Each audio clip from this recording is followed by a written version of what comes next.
আবাসন সহ ৩ দফা দাবিতে দ্বিতীয় দিনের মতো রাজধানীর কাকরাইল মোড় অবরোধ করে রেখেছেন জগন্নাথ বিশ্ববিদ্যালয়ের শিক্ষার্থীরা। বলছেন, দাবি আদায় না হওয়া পর্যন্ত অবরোধ থেকে সরবেন না তারা। এতে আশপাশের সড়কে দিনভর যানজটে ভোগান্তি পোহায় নগরবাসী। এদিকে আন্দোলনের অংশ হিসেবে বিশ্ববিদ্যালয়ে অনির্দিষ্টকালের জন্য বন্ধ ঘোষণা করা হয়েছে। এ বিষয়ে আরও জানাতে রাজধানীর কাকরাইল থেকে আমাদের সাথে যুক্ত আছেন সহকর্মী সাজ্জাদ হোসেন। সাজ্জাদ, গতকাল দুপুর ২টা থেকে শুরু করে এখন পর্যন্ত রাস্তা অবরোধ করে রেখেছে জগন্নাথ বিশ্ববিদ্যালয়ের শিক্ষার্থীরা। কি পরিস্থিতি সেখানে জানাবেন, এবং এই অবরোধের কারণে কিন্তু তীব্র যানজটও তৈরি হয়েছে। যানজট পরিস্থিতি কেমন?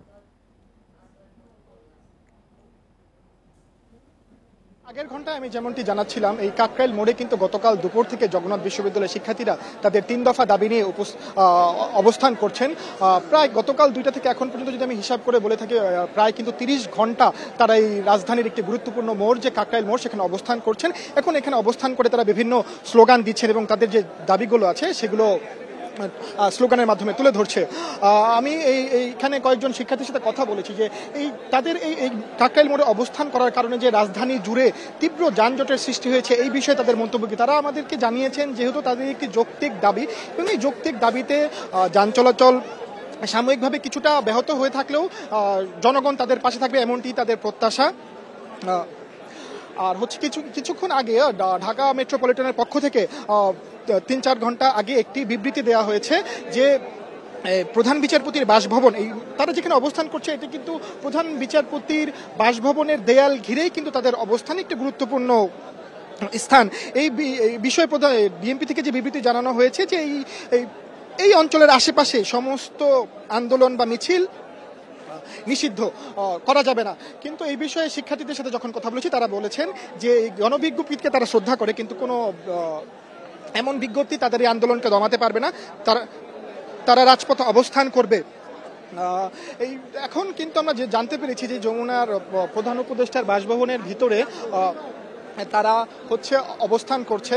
যে শিক্ষকদের একটি প্রতিনিধি দল, তারা শিক্ষকদের প্রতিনিধি দল উপদেষ্টাদের সাথে কথা বলে যে সিদ্ধান্ত আসবে তারপরেই কিন্তু আমরা জানতে পারবো যে সরকার তাদের দাবি দেওয়াগুলো কতটুকু মেনে নিয়েছে। কি লিখিত বক্তব্য আসলেই কিন্তু আমরা এই বিষয়ে সর্বশেষ তথ্য আপনাদের জানাতে পারবো। যে এই মুহূর্তে সর্বশেষ কাকরাইল থেকে আমার কাছে এই ছিল সর্বশেষ তথ্য। ধন্যবাদ। সাজ্জাদ হোসেন জানাচ্ছিলেন কাকরাইল থেকে। এই বিষয়ে আরো আলোচনা করতে রাজধানীর রায়ের বাজার থেকে আমাদের সাথে যুক্ত আছেন জগন্নাথ বিশ্ববিদ্যালয়ের ভাস্কর্য বিভাগের চেয়ারম্যান ইমাম হোসাইন সুমন। আপনাকে স্বাগত জানাচ্ছি ইন্ডিপেন্ডেন্ট সংবাদে। শুরুতেই যেটা জানতে চাইবো, যে যেমনটি আপনি শুনছিলেন আমাদের সহকর্মী জানাচ্ছিলেন যে দাবি আদায় না হওয়া পর্যন্ত ঘরে না ফেরার ঘোষণা দিয়েছেন শিক্ষার্থীরা। এই বিষয়ে শিক্ষকদের অবস্থান কি? ধন্যবাদ আমাকে আপনাদের এই অনুষ্ঠানে আজকে আহ্বান করার জন্য। আমি জগন্নাথ বিশ্ববিদ্যালয়ে 2013 সাল থেকে জয়েন করে চারুকলা অনুষদের ভাস্কর্য বিভাগের শিক্ষক হিসেবে কর্মরত রয়েছি এবং আমি বাংলাদেশের দ্বিতীয় ভাস্কর্য বিভাগ হিসেবে এই বিভাগের প্রতিষ্ঠাতা সভাপতি হিসেবে দায়িত্ব পালন করছি। তো আমাদের আসলে জগন্নাথ বিশ্ববিদ্যালয়ের এই সমস্যাটা এতটা আমাদের আসলে কনফিডেন্টের বা ফ্রাস্ট্রেশনের একটা এক্সট্রিম লেভেলে আমরা চলে আসছি। আমি যখন ক্লাসে যাই তখন আসলে শিক্ষার্থীদের দিকে যখন তাকাই আসলে সেখানে কিছু বলার থাকে না তাদের। আমি ঢাকা বিশ্ববিদ্যালয়ের এক্স স্টুডেন্ট, আমি 99-2000 সেশনের স্টুডেন্ট। আমি সেখান থেকে পাশ করে এখানে জয়েন করেছি। তো ওইখানকার স্টুডেন্টের যে ফ্যাসিলিটিস বা অন্যান্য বিশ্ববিদ্যালয়, সে আমাদের এখানে একটা বিশ্ববিদ্যালয়, এটা একটা কলেজেও ক্লাসরুম থাকবে, কিন্তু আমাদের তো কোনো ক্লাসরুমই নেই। আমরা পথে মাঠে ঘাটে কাজ করতেছি। তো এই বিষয়ে এই প্রায় 2016 সাল থেকে আন্দোলন হচ্ছে, আপনারাও জানেন, এবং বেশ বড় বড় আন্দোলন। এবং জুলাইয়ের আন্দোলনে জগন্নাথ বিশ্ববিদ্যালয়ের যে ভূমিকাটা এবং তার স্টুডেন্টদের যে আবেগ এবং তাদের যে অংশগ্রহণ, সেখান থেকে তাদের কাছে মনে হতেই পারে যে তারা এরপরে এই সমাধানটা আশা করতো। এবং এবার একনেকে বাজেটটা পাস হয়নি। আসলে এই একনেকে বাজেটটা পাস না হওয়ার কারণে যে আশ্বাসটা ছিল গত জানুয়ারির আন্দোলনের পরে, খুব স্বাভাবিকভাবে আমাদের শিক্ষার্থীরা এবং কর্মচারীরা আমরা ধরে নিয়েছি যে আমাদের ব্যাপারগুলোকে আসলে অতটা গুরুত্ব দেওয়া হচ্ছে কিনা। এই বিষয়ে আমাদের মধ্যে যেই অবিশ্বাসটা তৈরি হয়েছে, যেই বাস্তবতাটা গত 9 বছরের আন্দোলনের মধ্যে দিয়ে আমরা দেখছি। দ্বিতীয় ক্যাম্পাস আমাদের যেটা কেরানীগঞ্জে, সেখানে বাজেট পাস হয়, শুধু ভূমি অধিগ্রহণ করতে গিয়ে আমাদের প্রায় 9 বছর লাগলো। এটা তো আপনি বুঝতেই পারছেন যে সদিচ্ছার অভাব একটা বড় বিষয়। আমলাতান্ত্রিকভাবে এই বিষয়টাকে গুরুত্বহীন করে দেখা হচ্ছে কিনা, এই প্রশ্নগুলো আমাদের মধ্যে আসছে। সুতরাং এখন যদি এবারও আশ্বাস দেওয়া হলো এবং আমরা একনেকের মধ্য দিয়ে জানলাম যে আমাদের বিষয়ে কোনো আমাদের প্রসঙ্গটি আসেনি, কেন আসেনি আমরা হয়তো এটা অনুমান করতে পারি আমলাতান্ত্রিক যে। আরেকটা বিষয় আপনার কাছে একটু জানতে চাইবো যে নিশ্চয়ই আপনি জানেন যে আজ সভা সমাবেশ এলাকায় কিন্তু মিছিল সমাবেশ এবং বিক্ষোভ নিষিদ্ধ করেছে ডিএমপি। এরপরে কি শিক্ষার্থীরা সরে আসবে কিনা এবং শিক্ষকরা আসলে এই বিষয়ে কি বলছেন? আমরা এই গত কয়েকদিন আগেই আমরা এই বিষয়ে দেখলাম যে গভর্নমেন্ট এই যমুনাতে যেখানে 144 ধারা জারি ছিল সেখানে কিন্তু সভা সমাবেশ হয়েছে।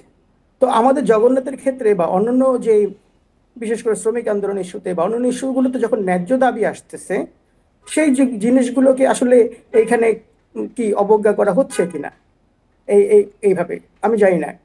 গভর্নমেন্ট আসলে এই যদি সত্যি বৈঠক করে, তারা যদি সত্যি আমাদের একটা নির্দিষ্ট তারিখ দেয়, আমাদের মাননীয় প্রধান উপদেষ্টা আছেন, আমাদের সরকারের শিক্ষা মন্ত্রণালয়ের দায়িত্বপ্রাপ্ত উপদেষ্টা আছেন, তারা যদি আমাদের কাছে লিখিত কোনো আশ্বাস দেন, তাহলে আমাদের এখানে বসে থাকার কোনো কারণ আছে বলে আমি মনে করি না।